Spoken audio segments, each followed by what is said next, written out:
السلام علیکم، آپ دیکھ رہے ہیں شہادت نیوز اور میں ہوں نائلہ بھٹی۔ نظر ڈالتے ہیں آج کی تازہ ترین خبروں پر۔ پاکستان تحریک انصاف کا آج بانڈہ قاضی میں پاور شو، جس میں دختر ہزارہ سابق ایم پی اے مومنہ باسط، اسپیکر صوبائی اسمبلی امیدوار پی کے 45 مشتاق احمد غنی، امیدوار برائے قومی اسمبلی حلقہ این 17 علی خان جدون اور امیدوار برائے صوبائی اسمبلی حلقہ پی کے 42 نذیر احمد عباسی نے شرکت کی۔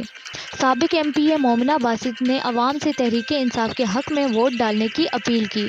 مومنہ باسط نے چیئرمین احمد نواز خان اور دیگر کا شکریہ ادا کیا اور ان کی پارٹی خدمات کو سراہا۔